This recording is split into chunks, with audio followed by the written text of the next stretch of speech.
ETF index mutual funds నేర్చుకుని stock మార్కెట్లో రాణించాలనుకుంటున్నారా? వెంటనే ఈ నెంబర్కి కాల్ చేయండి. నిర్ణయాలు మరోసారి భారతీయుల్ని వేదనకి గురి చేస్తున్నాయా? భారత్ పాక్ ఉద్రిక్తతల నేపథ్యంలో అమెరికా ప్రభుత్వ వైఖరి కూడా భారతీయుల పట్ల కొంత అనుచితంగా ఉందని అభిప్రాయపడుతున్న వాళ్ళు కూడా ఉన్నారు. ఇప్పుడు కొత్తగా మళ్ళీ బర్త్ రైట్ సిటిజన్షిప్ అంశం అమెరికాలో చర్చనీయాంశంగా మారుతుంది. ఇక మీదట అమెరికాలో పిల్లలు కన్నవాళ్ళు పుట్టిన పిల్లలకి సిటిజన్షిప్ రాదా? అసలు కొత్తగా చెప్తున్నటువంటి ఎగ్జిక్యూటివ్ ఆర్డర్స్ ఏం చెప్తున్నాయి? అలానే ఈ చట్టాలని ఉల్లంఘించి చట్టాలకి అతిక్రమించి పిల్లల్ని కంటున్నటువంటి వాళ్ళని నియంత్రించడానికి లేదా ఇల్లీగల్ ఇమ్మిగ్రేషన్ని నిలువరించడానికే ఈ నిర్ణయాలు తీసుకుంటామని డొనాల్డ్ ట్రంప్ ప్రభుత్వం పదే పదే చెబుతున్న మాటల్లో నిజమెంత? ఈ అంశాలని విశ్లేషించేటువంటి ప్రయత్నం చేద్దాం. మనతో పాటు అమెరికా నుంచి న్యాయ విద్యార్థి సాయి శ్రీనివాస్ గారు లైవ్లో ఉన్నారు. సాయి శ్రీనివాస్ గారు నమస్తే. నమస్తే సార్. సాయి శ్రీనివాస్ గారు, ఏంటి సిటిజన్షిప్ ఇష్యూ మళ్ళీ వచ్చింది? ఇప్పటివరకు ఇమిగ్రేషన్ అలానే వీసాలో చేంజెస్ వీటన్నిటి గురించి అనుకున్నారు.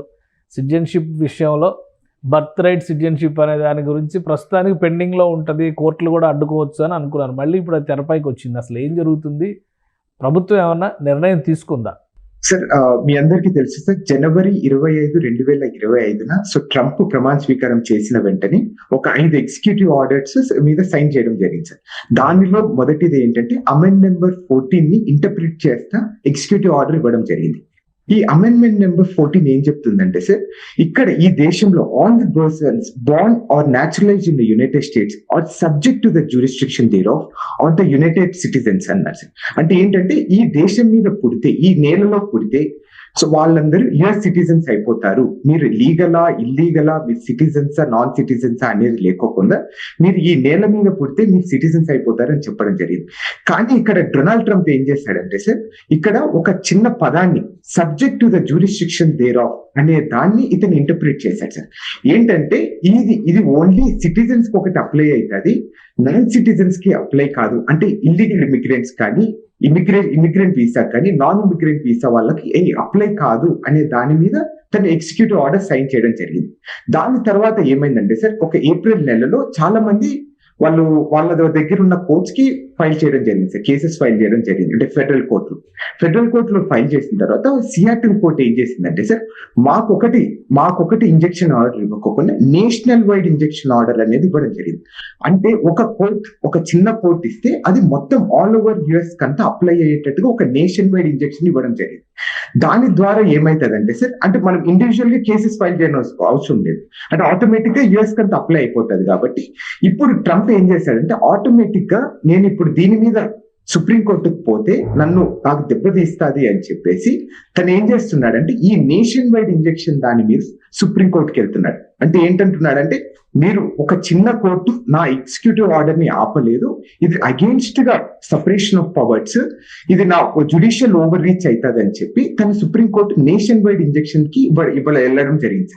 దీని ద్వారా ఏమైతుందంటే సార్, ఒకవేళ సుప్రీంకోర్టు ఓకే అంటే దీని గురించి ఓకే నేషన్ వైడ్ ఇంజెక్షన్ అనేది ఇవ్వలేదు అని తెలిస్తే ఇక్కడ ప్రాబ్లం ఏమైతుందంటే, ఇప్పుడు సియాటిల్లో పుట్టే వాళ్ళు ఒకటే యుఎస్ సిటిజన్స్ అవుతారు. ఫర్ ఎగ్జాంపుల్ నేను ఇండియానాలో ఉంటాను సార్, ఓకేనా, నాకు పిల్లలు పుడితే ఇక్కడ వాళ్ళు యుఎస్ సిటిజన్షిప్ కాలేరు. మీరు ఒకసారి అర్థం చేసుకోండి ఇక్కడ. సో దీని ద్వారా మొత్తం మన దేశం అంతా, అమెరికా దేశం అంతా ఈ అన్సర్టనిటీకి గురైపోతాయి సార్. కానీ అంటే ఇప్పుడు లీగల్ అయినా ఇల్లీగల్ అయినా ఇప్పటివరకు ఏంటంటే అమెరికాలో కనుక పిల్లలకి జన్మనిస్తే ఆ పిల్లలకు ఖచ్చితంగా అమెరికన్ సిటిజన్షిప్ వస్తుంది, తల్లిదండ్రులకు ఉన్నా లేకపోయినా. సో ఇప్పుడు కొత్తగా పెట్టినటువంటి కండిషన్స్ పాత కండిషన్స్కి ఉన్న తేడా ఏంటి? సో కొత్త కండిషన్స్ కి పాత కండిషన్స్ సింపుల్ డిఫరెన్స్ ఏంటంటే సార్, పాత కండిషన్స్ లో ఏం చెప్తున్నాడంటే, ఇక్కడ ఈ నేల మీద పుడితే మీరు లీగలా ఇల్లీగలా, H1Bయా F1 టూరిస్ట్ వీసా మీద వచ్చారా అనేది లేకపోతే ఈ హాస్పిటల్లో, ఈ నేల మీద ఉన్న ఈ హాస్పిటల్లో మీరు పుడితే మీరు సిటిజన్స్ అయిపోతారంట.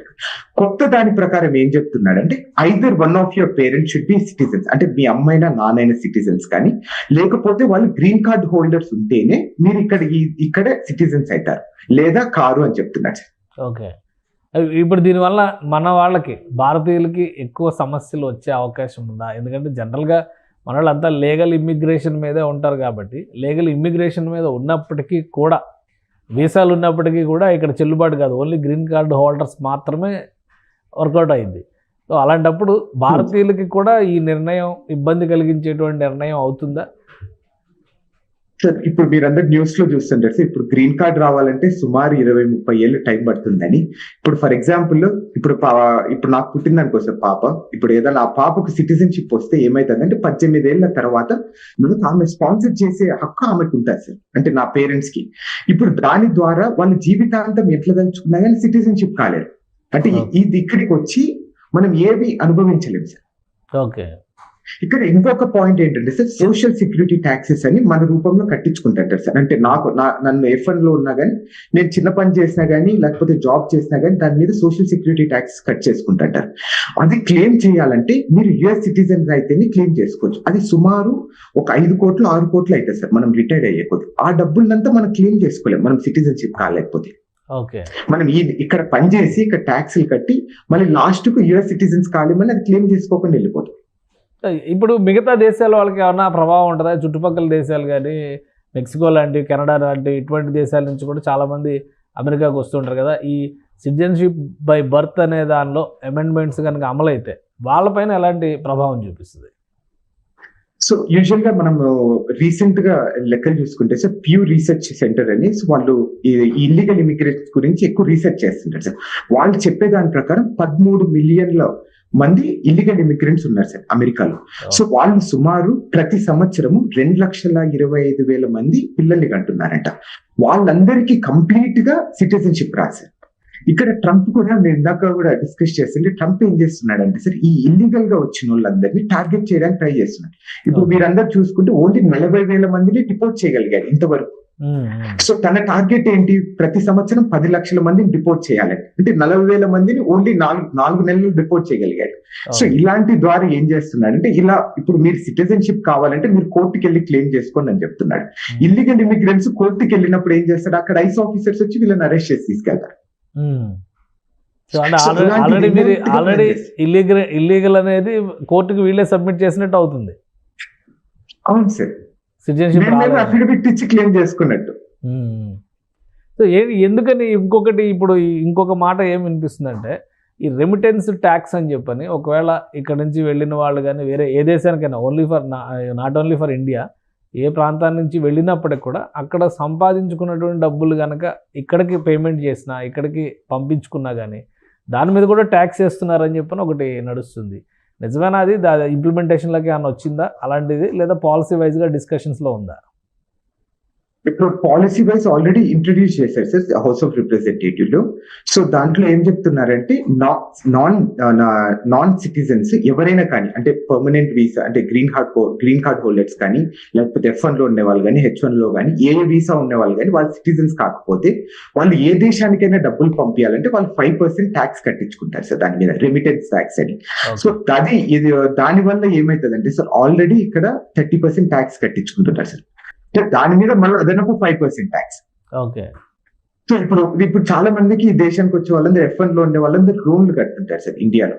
సో వాళ్ళందరూ ఆల్రెడీ మనం ఇండియాకి డబ్బులు పంపించి మళ్ళీ దాని మీద డబ్బులు కట్టి లోన్లు క్లియర్ చేసుకోవాలి సార్. ఇప్పుడు అట్లాంటి పరిస్థితి వస్తుంది.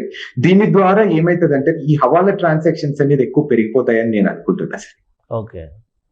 ఇదంతా తప్పించుకోవడం వల్ల ఏం చేస్తారంటే, ఇక్కడ ఉన్న వాళ్ళు, అంటే నేను అనుకోవడం, అంటే నేను కూడా ఒక రిపోర్ట్ ద్వారా చదివడం ఏంటంటే, ఇప్పుడు నా ఫ్రెండ్ ఎవరో ఒకరు ఉంటారు, సర్లేరా నువ్వు ఇండియాలో డబ్బులు ఇచ్చేసి నేను ఇక్కడ నీకు ఫీ పే చేస్తానని చెప్పడం. దీని ద్వారా ఏమైతుందంటే, ఇది కంప్లీట్ గా లీగల్ లూప్ హోల్. సో దాని ద్వారా ఈ హవాలా ట్రాన్సాక్షన్స్ పెరిగిపోతుంది. దాని ద్వారా వచ్చే ఏదైతే ఇది కంప్లీట్ ఇండైరెక్ట్ గా కూడా ఇండియాకి ఎఫెక్ట్ అయ్యే పరిస్థితి కూడా ఉంటుంది. సో ఏం జరుగుతుంది ఈ మధ్యకాలంలో? అంటే ఒకటి స్ట్రైట్గా మిమ్మల్ని అడగొచ్చు అనుకుంటున్నాను నేను. ఇండియా పాకిస్తాన్ మధ్య ఈ ఉద్రిక్తతలు వచ్చిన కాడి నుంచి డొనాల్డ్ ట్రంప్ గారి స్టాండ్ కూడా మారినట్టుగా అనిపిస్తుంది. ఫ్రెండ్లీ ఇండియన్ అన్నారు, తర్వాత చాలామంది ఇండియన్ సొసైటీస్ని అప్రోచ్ అయ్యి ఆయన ఓట్స్ అడిగారు. ఇక ప్రధానమంత్రి నరేంద్ర మోడీ గారితో అయితే చాలా క్లోజ్, మై ఫ్రెండ్ అని ప్రతిసారి ఆయన కూర్చుంటే కుర్చీ కూడా ఈయనే పట్టుకున్నటువంటి పరిస్థితిని చూసాము. రకరకాల విషయాల్లో అన్నిటికీ కూడా అమెరికా అండగా నిలుస్తుంది అనేటువంటి మెసేజ్ అయితే చాలా బలంగా ఇచ్చారు. ఆయన హైడీ మోడీ అంటే ఈయన నమస్తే ట్రంప్ అని చెప్పని ఈవెంట్లు కూడా చేశారు. బట్ ఈ ఇష్యూస్ జరిగిన తర్వాత నుంచి స్టాండ్ చాలా హార్డ్గా మారింది ఇండియా పట్ల కానీ, ఇండియన్స్ పట్ల కానీ అనేటువంటి సంకేతాలు అయితే వస్తున్నాయి. ఇక్కడికి వస్తున్నటువంటి న్యూస్లో కానీ, మీడియాలో డిస్కషన్స్ కూడా ఇవే జరుగుతున్నాయి. అలాంటి పరిస్థితి ఏమైనా ఉందా? అంటే యూజువల్ గా స్టార్టింగ్ లో ట్రంప్ గెలుస్తానే మొదటిగా ఆనందపడిన వ్యక్తులలో అంటే నాకు తెలిసి యుఎస్ సిటిజన్స్ హ్యాపీగా ఫీల్ అయ్యారు లేదో నాకు తెలియదు, కానీ ఇండియన్స్ చాలా విపరీతంగా హ్యాపీగా ఫీల్ అయ్యారు. ఈవెన్ హైదరాబాద్ లాంటి మహానగరంలో కూడా ఎక్కడో మనకు తెలియని ట్రంప్ గురించి సెలబ్రేషన్ చేయడం జరిగింది. అంటే ఎందుకంటే ఈ ఎకనామీ ఏమైనా రివైవ్ చేయగలడు, లేకపోతే ఈ క్యాపిటలిస్ట్ ఐడియాలజీ వ్యక్తి కదా సార్, ఏమైనా ఉద్యోగాలు బాగా ఇవ్వగలడు అనే ఒక ఇంటెన్షన్ తో సో తను గెలిచిన వెంటనే చాలా ఆనందంగా పడ్డారు. సో ఎందుకంటే చాలా మంది ఈ నాన్ ఇమిగ్రెంట్ వీసాలో ఉండే వాళ్ళంతా మన భారతీయ విద్యార్థులే కాబట్టి. సో కానీ రియాలిటీకి వచ్చే కొద్ది కంప్లీట్ గా డిఫరెంట్ అవుతుంది సార్ రోజు రోజుకి. అంటే సో ఈ సెరీస్ టర్మినేషన్ విషయం నుండి స్టార్ట్ చేస్తే అట్లనే బర్త్ రైట్ సిటిజన్షిప్, సో దాని తర్వాత ఈ టాక్సెస్ రూపంలో గానీ, మళ్ళీ రీసెంట్ గా మీరు చూసి ఉంటారు. సో టిమ్ కుక్ ని డైరెక్ట్ గా చెప్పారు, మీరు ఇండియాలో ఈ యాపిల్ అనేది ఎస్టాబ్లిష్ చేయకండి, they can take care of own self, అది డెవలపింగ్ కంట్రీ, అది వాళ్ళు చూసుకోగలదని చెప్తుంది. అంటే ఇదన్నీ కంప్లీట్ గా అడ్వర్స్ గా ఎందుకో తను చేస్తున్నాడని నా ఒపీనియన్ కూడా సార్ మీరు అన్నట్టు. సో బట్ వేరే ఇంకోస్ అనేది ఇంకా చూడాలి సార్ మనం. అంటే చేంజ్ రావడానికి కారణం ఏంటి? రెండు దేశాల మధ్య ఉన్న ఇదేనా, లేదా ఇంటర్నేషనల్ ఈక్వేషన్స్ కూడా ఏమన్నా మార్పు వచ్చిందా? మెయిన్ రీజన్ ఏంటంటే India is a developing nation sir. So complete గా మనము సో అమెరికాకి పోటీగా మనం వెళ్తున్నాము. అండ్ వన్ మోర్ థింగ్ నేను అనుకోవడం ఏంటంటే, ఇప్పుడు చైనా మీద హయ్యర్ ట్యాక్సెస్ వేయడం వల్ల అన్ని కంపెనీస్ అనేది ఇండియాకి వస్తున్నాయి సార్ మ్యానుఫ్యాక్చర్ చేయడానికి. సో దాని ద్వారా మేబీ ఏమన్నా ఇండియా సో కాంపిటీటింగ్ విత్ అమెరికా అనేది ఒక ఆలోచనలో కూడా ఉండొచ్చు సార్. అండ్ యూజువల్ గా మీకు తెలియదేమో సార్, సో కంప్లీట్ గా న్యూట్రలైజ్ చేస్తున్నారు అనుకోవాలా? అంటే అట్లనే అనుకుంటున్నా సార్ నేనైతే. ఈ టాక్సేషన్స్ అవి పెంచి ఒక్కొక్కటి డబుల్ ట్రిపుల్ 100% టాక్సేషన్ దాకా తీసుకెళ్లారు. చైనా విషయంలో అయితే ఇంకా ఎక్కువ కూడా వెళ్ళారు. సో వాటి తర్వాత అక్కడ ఎలా ఉంది కన్స్యూమరిజం కానీ, రెగ్యులర్గా నిత్యావసరాల విషయంలో కానీ ఏమన్నా మార్పులు ఉన్నాయా, లేదా ఇబ్బంది పడే పరిస్థితులు ఉన్నాయా? అంటే సో అంటే ఇది డైరెక్ట్ గా మనకే సో నాన్ ఇమిగ్రెంట్ వీసాకి కానీ ఇమిగ్రెంట్ వీసాకి కానీ వాళ్ళకి ఎఫెక్ట్ పడుతుంది సార్. సో ఎందుకంటే మనం ప్రతి రూపాయి అంటే ఇక్కడ మీకు $1 సార్, $1 అంటే $1 ఇక్కడ. సో మనకు $1 అంటే $100 సమానం, అంటే సుమారు $85 సమానం. అంటే మనం ఏది కొనుక్కోవాలనుకున్నా కానీ సో ఇంటూ 85 ఇంటూ 86 చేసుకుంటాం. సో ఏదైనా కానీ ఇప్పుడు ట్రంప్ తీసుకుండే ఏ పాలసీస్ అయినా కానీ లాస్ట్ కి ఎఫెక్ట్ పడేది కన్స్యూమర్స్ మీదే సార్. సో గవర్నమెంట్ కి ఏముంది సార్, ట్యాక్స్లు వస్తాయి కానీ లాస్ట్ కి ఎవరు మేము కొనాలి. సో మేము వాటర్ బాటిల్ కొనాలన్నా కానీ దాని మీద 20% ట్యాక్స్ వేస్తే మేము ఎవరికి కట్టాలి సార్, అది గవర్నమెంట్ కి పోయేది. సో లాస్ట్ కు ఈ ఇన్ఫ్లేషన్ రేట్ అనేది విపరీతంగా పెరిగింది సార్. సో ఆల్మోస్ట్ ఇప్పుడు 5.1% 5.2% ఉంది, విచ్ ఇస్ ఎవర్ హైయెస్ట్ అంట మన అమెరికాలోనే. సో యుఎస్ రికార్డ్ లోనే హైయెస్ట్ ఉందంట సార్ ఇన్ఫ్లేషన్ రేట్ కూడా. అండ్ మీరు న్యూస్ చూసింటారు ఇవన్నీ ఎందుకు చేస్తున్నాడంటే సార్, సో అమెరికాకి ఈ $1 ట్రిలియన్ డెప్ట్ ఉంది సార్, విపరీతమైన డెప్ట్స్ తీసుకున్నారు వీళ్ళు.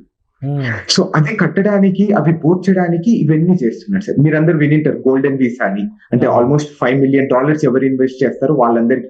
అంటే ఎందుకు చేస్తున్నాడు అనే దాని గురించి కూడా ఆలోచించాలి సార్ మనం. ఇదంటే అమెరికాకి విపరీతమైన నేషనల్ డెప్ట్ అనేది ఎక్కువ స్టార్ట్ అయింది సార్. సో దాన్నంతా కవర్ చేయడానికి ఇవన్నీ చేస్తున్నారు. Right. Thank you Sai Srinivas గారు, మీ అభిప్రాయాన్ని తెలియజేసినందుకు.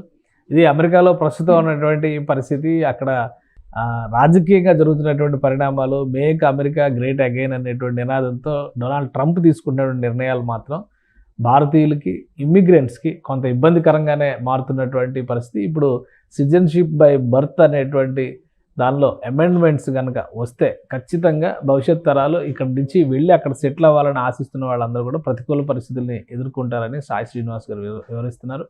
మరోవైపు ఇండియా పాకిస్తాన్ ఉద్రిక్తతలకు కూడా కొంతమేర పాలసీని ఇన్ఫ్లుయెన్స్ చేసినట్టుగానే కనిపిస్తున్నాయని ఆయన విశ్లేషిస్తున్నారు. ఇది స్పెషల్ డిస్కషన్. Keep watching.